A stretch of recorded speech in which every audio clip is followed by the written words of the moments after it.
Alright, so last episode we were going to make the thing, the electrolyzer. Well, we failed, because we didn't do it last episode. But we did something else. And that involves a blowtorch. What did we do? Well, we went and fixed up some lamps. And it's actually really important that we did that, because now we can make the electrolyzer, you know what I mean? Sorry, I accidentally cut too soon, you know what I mean? Check out this, though. Military-grade circuit board. And we have 8 of them. From, what are they called? The thingies. These are expensive ones. Oh my gosh, they are expensive.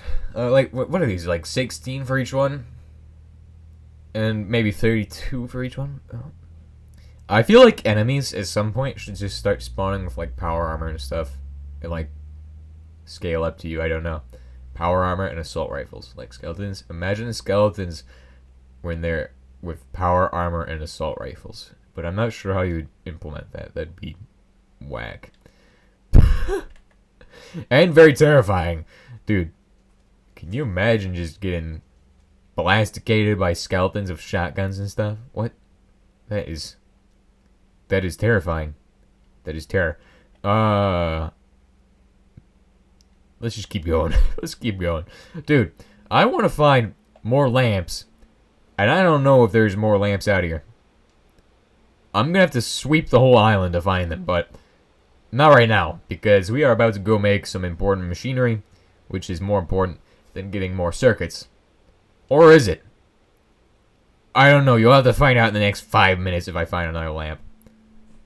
So I'm actually immune to the poison because of that one stuff we got, but it gives me hunger still, which is kind of an issue, because how are you supposed to fight good when your health just suddenly starts to plummet because you ran out of hunger? Well, I'm not sure, but at least we've never had to swim in poison to fight our enemies, which is probably never going to happen. Dude, how are you guys dealing damage? Because that should never work. I never take damage from arrows. What is this? Come on. Oh, we just gotta go a few more steps. Cross the bridge and into the bed. Worked pretty good. And then, take your dry dirt, fellas. I'm gonna go to work on this. What are we doing? Putting in the circuits. Putting in the cast plates. We made 8 of these from 24 steel. That is perfect. Come on, make the machine. Oh wait, I gotta make the actual template. Hold on 1 second. That is actually important. We gotta make the template first. Yeah, let's make the template right now. Templification folder. We're gonna make an electrolysis machine. I actually made 2 of these once back when they costed those. What are they called? Oh, and I made this thing when it got introduced as well. When it first got introduced in mod, I made it as well. I made it a bunch of times, actually. Yeah, there's a lot of... I've made this thing in so many different... Like, every playthrough, actually. I'm pretty sure I made this in every playthrough. Except for the last one. Or we didn't make this in the last one, did we? Or no, we did. We did. Wow. I've made this in every playthrough? Oh, except for, like, the first one. Like, the very first one. The 1.12 version. But it eventually got added into that version. I'm pretty sure it's in that one. I'm not sure how you would make that. Or how you'd use it in that version, but... If only we get a good 1.12 port one of these days. That would be... amazing. Well, a faithful 1.12 port. I don't know. Maybe somebody's done that. And I just... am late to the party on it or something. There is a space version. But you didn't know that. It's brand new or something. Or new to me. I don't know. Space version. It got updated July 1st. I'm pretty sure. And it looks pretty cool. I hope that ends up eventually just becoming like in the generic, like regular version. That would be amazing. Unless it's a pain to get to space, but I don't see how it could be a pain to get to space. I mean, Collect Craft was easy to get to space, so Hopefully it'd be easy to get to space. Okay, so here's what's going on. We have a output here, an output here. So we're going to use both of the outputs. And we're going to need to have a cast for each of them. So we're going to set that up now. Alright, so we got mold here. That's smoldering grass, smoldering moldy debris. Hey, there's that, smoldering debris. Oh my gosh, I love some smoldering debris. How do I get this? Well, you just blow up your RBMK and you'll find out, okay? Trust me, that's how that works. We're going to need to hook this guy into energy.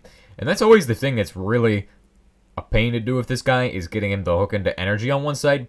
And also how you're able to automate his output. Being able to automate that is important as well. However, we're not going to worry about using hoppers on this because I'm just going to do this. So we're going to use that, and we're going to use conveyors instead. No need for hoppers, I don't think, because we're basically automating the whole setup. I don't really see a reason to use hoppers right now for this. So we're going to just do it as is. As it should be done, I think. Oh, hey, I've been meaning to process these guys up and then have them sent over to this place for processing.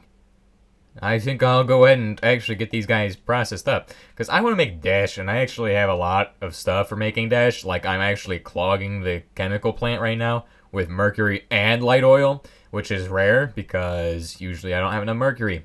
But apparently this time I do.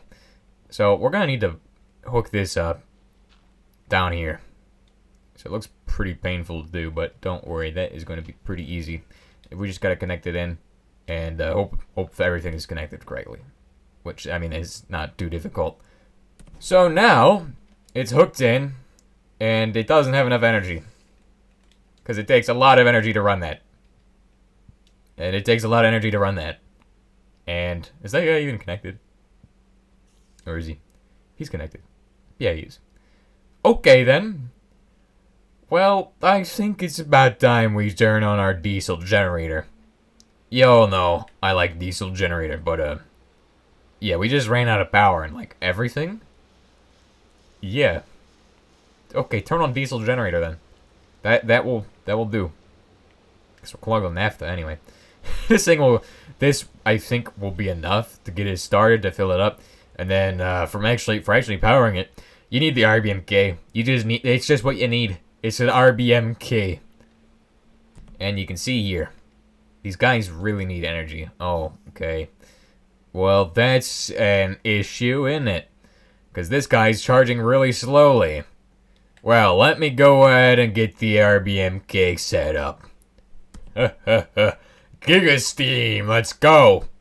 60, 70, 72, 74, 75. Come on, keep going.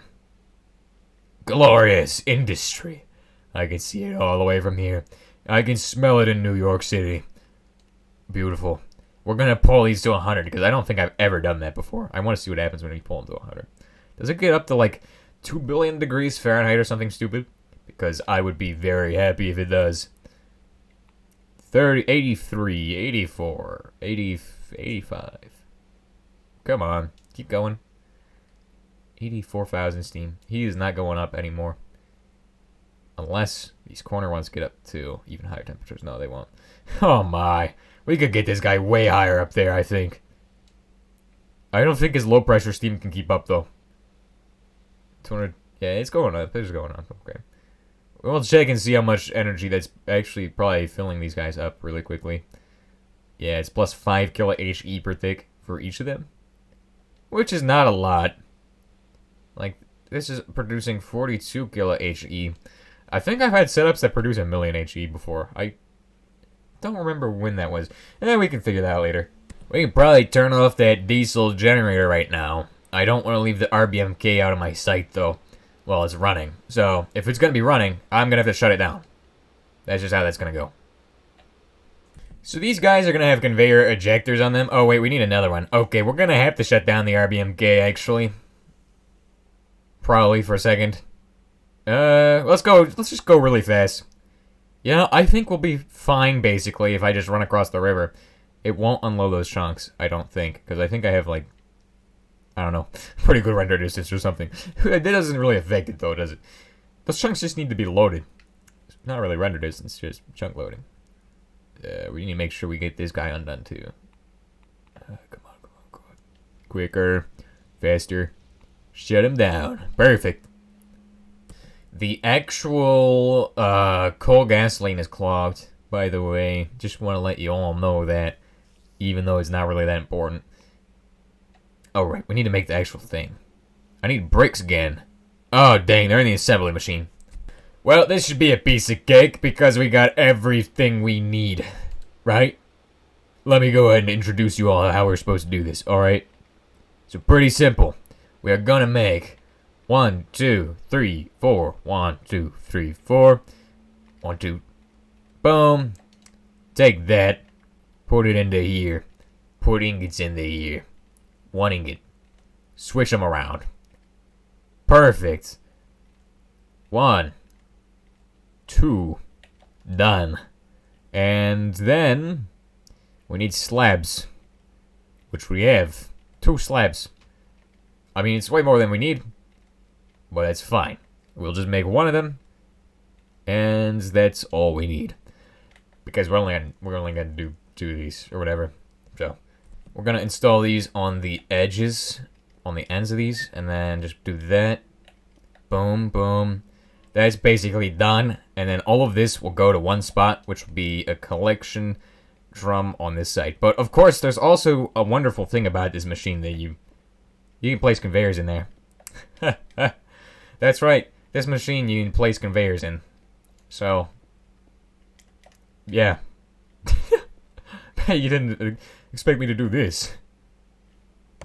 The decorative function of being able to walk inside of these and not having like a block in the way of these is actually not really decorative, and it's more functional, because I'm pretty sure if you're able to fit a conveyor in here, well, if you're able to walk in here, you should be able to put a conveyor in here.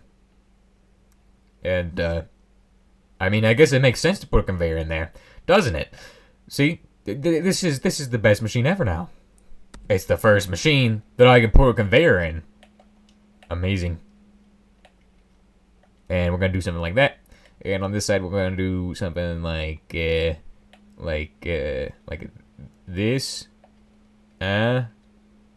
There we go. Alrighty, so that's the last thing I need to do for that. But there is one more thing I need to do for this guy. And that's set up that, and make sure we got all the things in them. Yep. This is the input, and we don't really need anything else for this. It'll just work. So, for our input, what we're going to put in is we're going to put in our 12 rare earth crystals I just made. And we're going to see what happens to these guys when we run them through the machine, because that is amazing. Now it needs nitric acid. Okay, there's another input for that then. But don't worry, because that is why we have the nitric acid factory set up. Amazing. So, we have all of the processing automated for like acids and stuff, and now we can just hook everything together and it just comes full circle. I love this part. Like all of the automation I showed off a couple episodes ago, or last episode maybe. I don't remember which episode it was, but we showed that off. All the automation I showed off goes directly into this process and, you know, works for it. And that's just the beauty of the mod. Just like you automate one thing that you need for, well, like one thing, and then you need it for another thing. And you've already automated it. So, perfect. Just amazing. Nitric acid. Now, I'm not sure nitric acid can go through these pipes, but we'll find out. Oh, wait, it probably, yeah, it can go through those pipes. What am I saying? Dude, this is not great thick. There we go. It's cooking.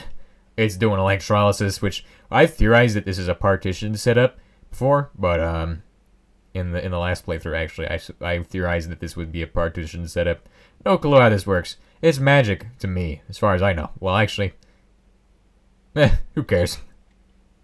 It doesn't really matter how it works. It just matters that it works. So, you know what I mean.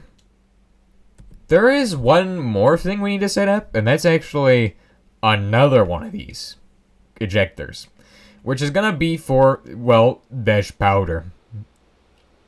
Yeah. and other stuff that gets made, but mainly dash powder. We're gonna need a conveyor chain lift, and we're gonna set that up. So this is going to be set up right underneath this piece here. As you can see, if I place it like that, this will still work for sending ingots through here. As you can see, just made a ingot of zirconium. But now if I place this like this, and I do this, that will send dash through the system as well. And it's just getting picked up. The problem is that you can't actually see it get up to the top. It just goes into the machine. So, I mean, it works. That's all that matters, right? And this is boron. Boronium. Bolonium. Beautiful. Our newly made dash. Let me go check on the RBMK before it explodes. It's probably gonna explode, Kate, if we don't check on it every now and again. You doing good, bruv? Probably. I think this machine is A-okay. How are you doing, bro? Yeah, heat is going at 125. That is good to see. Oh, he's maxed out his energy. Well, I don't need to keep running him. Gotta take out the RBMK stuff. The radioactive stuff. The thing is that these actually will keep running, because that's just the stupidity of this design. They keep running. It doesn't matter if you have a neutron source in this design, because you don't need one. Like, you actually don't. They just keep going. Forever. Except for the non-enriched uranium ones. And they stop. So, okay. We should have a bunch of dash over here. Dash blend. Amazing. And you'll notice that this boron in here, like, if you have a bunch of boron in here and it gets clogged, you should just take a shovel to it and remove the boron. And then store that. And then eventually, you'll be able to put it into a arc furnace and turn it back down into metal.